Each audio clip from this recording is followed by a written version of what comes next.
Por que chama graduado? Porque a intensidade da mudança do potencial de membrana, ela é proporcional à intensidade do estímulo.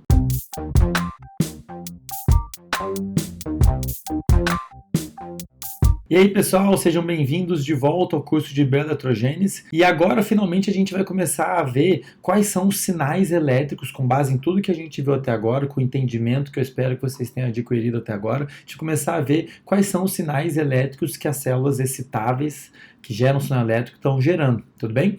E nesse momento, se vocês assistiram todos os vídeos direitinho, imagino que já ficou mais do que claro que qualquer variação na permeabilidade da membrana a um determinado íon, você necessariamente leva a variações do potencial de membrana, certo? Que variações são essas que você pode causar? Então, basicamente o que a gente já viu no vídeo passado, né? Então aqui a gente está vendo um gráfico do potencial de membrana, aqui à esquerda, e aqui a gente está registrando então o potencial de membrana de uma membrana ao longo do tempo. Beleza? O potencial de repouso, digamos que está aqui começando em menos 70, e dependendo dos canais que eu abrir ou fechar, posso causar essa mudança aqui, né? Ficar menos negativo, certo? Tendendo lá para o zero ou até para um valor positivo, dependendo de quantos canais você abriu ou fechou. Essa mudança, quando essa curvinha está subindo indo lá para o zero, a gente dá um nome para esse tipo de mudança. A gente chama isso de despolarização. Beleza? Então imaginem que aqui em menos 70 a célula tem polos elétricos, está negativo dentro, positivo fora. Se você tem uma mudança que está tendendo para o zero, é como se você estivesse perdendo esses polos elétricos, porque no zero é o momento onde você não tem diferença na distribuição de cargas, você não tem acúmulo nem de negativo nem de positivo dentro e fora ali na face interna e externa da membrana. Por isso que a gente diz que subindo aqui para os zeros, a gente chama de despolarização, está perdendo os polos elétricos. Mas tome cuidado que a gente continua chamando de despolarização, mesmo que a subida chegue lá para valores acima do zero, chegue lá em valores positivos, tá? Então, uma mudança para cima, despolarização. Como é que vocês acham que chama quando volta para o valor de repouso? Repolarização, beleza? Repolarização. E uma mudança que faz com que a membrana fique mais negativa do que ela estava no repouso? Hiperpolarização, beleza? Então mudou para cima, despolarização, voltou para o repouso, repolarização, e se ficar mais negativo, uma mudança que faça ficar mais negativo do que no repouso, a gente chama de hiperpolarização. Beleza, pessoal? E é importante que vocês lembrem desses nomes, que a gente vai falar deles várias e várias vezes, tranquilo? Agora, outra coisa que eu acho que já ficou bem claro para vocês é que a permeabilidade da membrana ela é determinada pelo número de canais abertos para um determinado íon, certo? E lembrando que a gente tem basicamente dois tipos de canais. A gente tem aqueles canais que tem uma portinha, que a gente chama de canais de portão, com portão, que a hora pode estar fechado e a hora pode estar aberto, e nesse caso permite a passagem de íons, tudo bem? Se estiver fechado, não permite. E a gente tem aqueles canais que a gente que estão sempre abertos, né, não tem porta, que a gente conveniente chama de canais abertos. Mas como eu já disse em algum vídeo anterior, a maioria, do ponto de vista quantitativo, a maioria dos canais que a gente vê lá na membrana são desse tipo aqui com portão. Uma boa parte, eu diria a maioria, esses canais estão fechados, tá? Agora, uma pergunta que vocês podem fazer, beleza, Andrei, mas o que faz, afinal de contas, o canal abrir para a permeabilidade, ou fechar para a permeabilidade da membrana do determinado íon mudar e assim afetar o potencial de membrana? Bom, vamos imaginar, deixa eu ilustrar aqui, uma membrana de uma célula em repouso, tá? Digamos que eu tenho um canal aqui, que tem uma portinha, e ele tem aqui um sítio, né? Então, lembrando que isso aqui é uma estrutura proteica mesmo, tá? Está atravessando a membrana ali. Tem uma estrutura, uma parte da estrutura proteica tem um sítio de ligação para um ligante específico que eu estou ilustrando com essa bolinha. Digamos que esse canal, toda vez que esse ligante se liga nesse sítio, né, nesse canal, ele promove a abertura desse canal. Então, repara, nesse caso, nós estamos falando de um canal que é também um receptor, né? Ele tem um sítio ali para um ligante ligar nele, tá? E ele é sensível a esse ligante. Toda vez que o ligante liga nele, esse canal se abre. Como é que a gente chama esse tipo de canal? Canal ligante sensível. Tudo bem? São canais que são sensíveis a algum ligante específico. Tá? Pode ser acetilcolina, pode ser glutamato, pode ser um hormônio, enfim. Diferentes ligantes podem sensibilizar diferentes tipos de canais. Então, um ligante, uma substância química ali na célula, pode sensibilizar canais específicos que vão, assim, abrir ou fechar. e mudar a permeabilidade da membrana a um determinado íon, beleza? Esses canais a gente chama de ligantes sensíveis. Agora vamos olhar um outro tipo de canal que pode ter na membrana. Digamos que a gente tem esse canal aqui fechadinho, que ele tem lá na sua estrutura proteica, é como se ele estivesse preso de uma maneira específica à membrana da célula. De modo que toda vez que eu dou um estímulo mecânico, digamos aqui, ó, uma força mecânica na pele, você deforma a membrana da célula que está logo aqui e você faz esse canal abrir, tá? Tipo aqui assim. Que estímulos mecânicos podem sensibilizar esse tipo de canal? Um toque, como eu acabei de mostrar, um estímulo mecânico mesmo, e mudança na temperatura. Então são estímulos que podem ir ali e mecanicamente mudar a estrutura do canal de modo que você faz ele fechar ou abrir, né, dependendo de qual que era a conformação que ele estava. Esse tipo de canal a gente chama de mecanosensíveis. São canais sensíveis a estímulos mecânicos. Esses aqui são sensíveis a estímulos ligantes, esses aqui são os estímulos mecânicos. Como vocês vão ver lá mais para frente, são esses tipos de canais que permitem a gente detectar informações sensoriais. Beleza? Mecânico, uma estimulação química, por exemplo, gosto ou olfato, ou temperatura. Enfim, são esses canais que vão permitir as células, sensíveis a esses estímulos, esses tipos de estímulos, vão permitir as células detectarem uma informação sensorial específica. Beleza? Agora vamos olhar aqui especificamente para esses canais. Imagina que a membrana tem vários desses canais aqui. E você tem essa quantidade de ligantes sensibilizando esses canais. O que vocês acham que vai acontecer se eu aumentar a quantidade de ligantes? Ou seja, aumentar o estímulo. Certo? O que vai acontecer é que se você tem um estímulo maior, você vai acabar sensibilizando mais canais. E desse modo você vai acabar gerando uma variação do potencial de membrana maior. Lembra lá quando a gente falou no vídeo passado que aquelas mudanças no potencial de membrana dependem de quais canais você está abrindo ou fechando e quantos canais você está abrindo ou fechando. Porque a permeabilidade da membrana, ela basicamente depende de quantos canais você abriu. Quanto mais canais eu abrir para o sódio, isso quer dizer que a membrana está cada vez mais permeável ao sódio. E você vai causar cada vez mais uma mudança no potencial de membrana. Aqui é a mesma coisa, tá?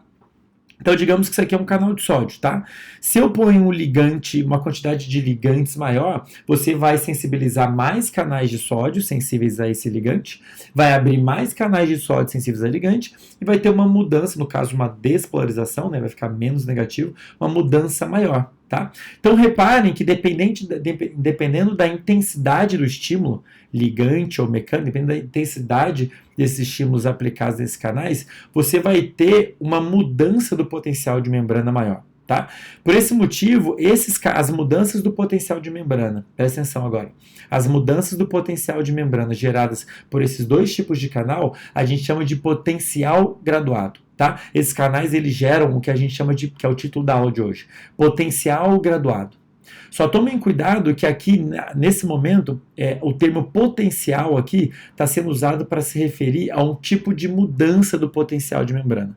Tá? As mudanças de potencial de membrana geradas por esses dois tipos de canal, a gente chama de potencial graduado. Por que chama graduado? Porque a intensidade da mudança do potencial de membrana, ela é proporcional à intensidade do estímulo. Quanto maior a intensidade do estímulo, maior vai ser a mudança no potencial de membrana. Igual o exemplo que eu dei aqui. Quanto maior for a concentração desses ligantes aqui, maior vai ser o número de canais sendo sensibilizados, abrindo nesse caso, e portanto maior vai ser a mudança no potencial dessa membrana aqui, potencial elétrico dessa mudança. Beleza? Então a gente chama potencial graduado porque esse tipo de mudança do potencial de membrana, ela é graduada de acordo com a intensidade do estímulo. Quanto maior a intensidade do estímulo, maior vai ser a mudança do potencial de membrana, beleza? E essa mudança a gente chama, o nome dela, é só um nome, tá? É a mudança do potencial de membrana, potencial graduado, beleza? Então a principal característica desse tipo de mudança, vocês já sabem, reflete a intensidade do estímulo, tranquilo? As outras características desse tipo de mudança, que a gente chama de potencial graduado, vocês poderiam muito bem inferir sozinhos. Tá? Eu vou colocar aqui só para a gente organizar as ideias, mas vocês vão ver que são coisas óbvias. Assim, você fala, beleza, isso eu já sabia. Tá? Então, imagina que esse tipo de potencial, que a gente chama de potencial graduado, reflete a intensidade do estímulo, pode assumir qualquer valor, claro. Então, se eu dou uma intensidade pequena, eu mudo um pouquinho.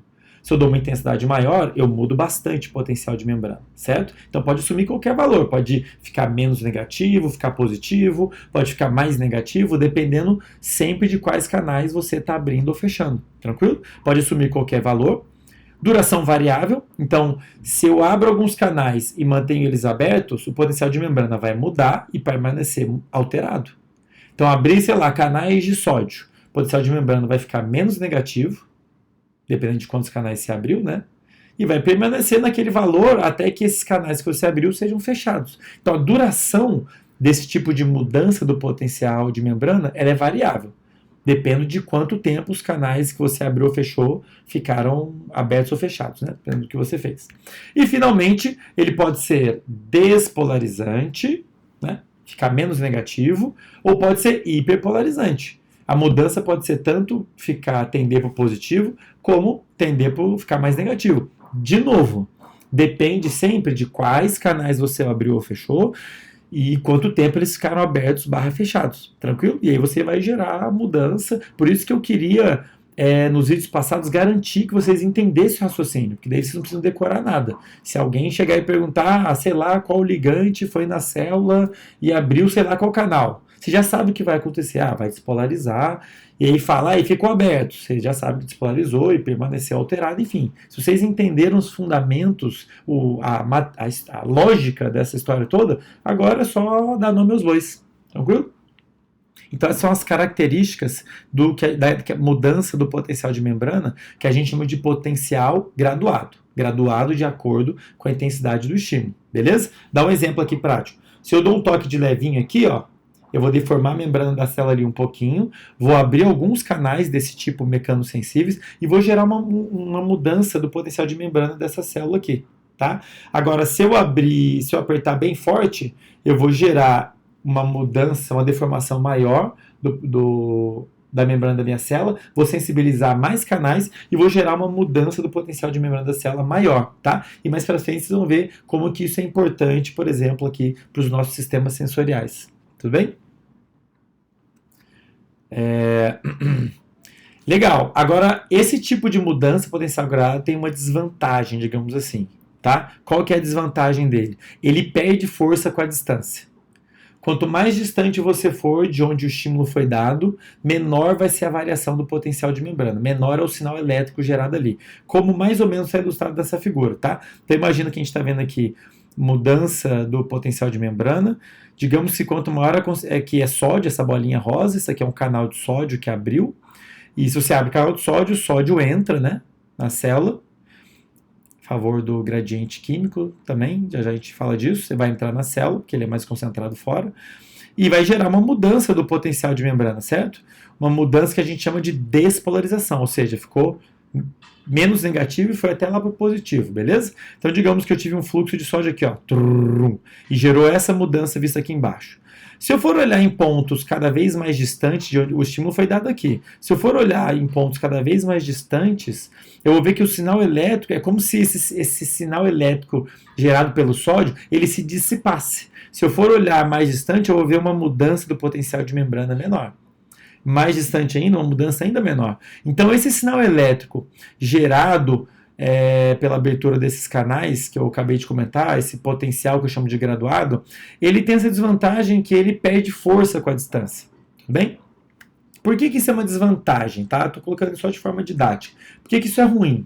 Imagina que o estímulo que eu dei aqui, então, dei um estímulo mecânico aqui, abri canais sensíveis a estímulo mecânico, digamos de sódio, e gerei um sinal elétrico ali, beleza? Eu quero que esse sinal elétrico gerado pelo estímulo sensorial, ele chegue aqui, Ele vai ter que percorrer todo o meu braço, chegar na medula, subir até o meu encéfalo, blá blá blá, para eu perceber o toque.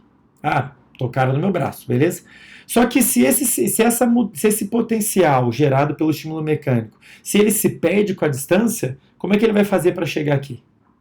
Se não tiver algum mecanismo que permita, digamos, renovar esse sinal elétrico de modo que ele possa se propagar por todas as células, toda a célula inteira e todas as células até chegar aqui, eu vou perder o sinal aqui e não vou conseguir sentir o toque, beleza? E de fato, felizmente, ao longo da evolução, surgiram novos mecanismos celulares em relação a esses sinais elétricos, e a gente, no final das contas, começou a ter os chamados canais sensíveis à voltagem, que eu vou falar deles, e esses sim finalmente permitiram que a gente gerasse um outro tipo de mudança do potencial de membrana, diferente do potencial graduado, que é o famoso potencial de ação. E que com esse tipo de mudança a gente consegue renovar o sinal, permitir com que ele se propague ao longo de toda a célula e permite assim com que as células se comuniquem, no caso do sistema nervoso, que os bilhões e bilhões de neurônios se comuniquem uns com os outros de forma muito rápida, beleza? Que é o que a gente vai ver em mais detalhes na próxima aula, beleza? Espero que tenha ficado claro, pessoal, especialmente o que a gente discutiu nos vídeos passados. Eu acho que agora a intenção não tinha muito mais o que entender, é só agora começar a encaixar as peças e dar nome aos bois, beleza? E a gente se vê então no próximo vídeo para falar do famoso potencial de ação. Até já!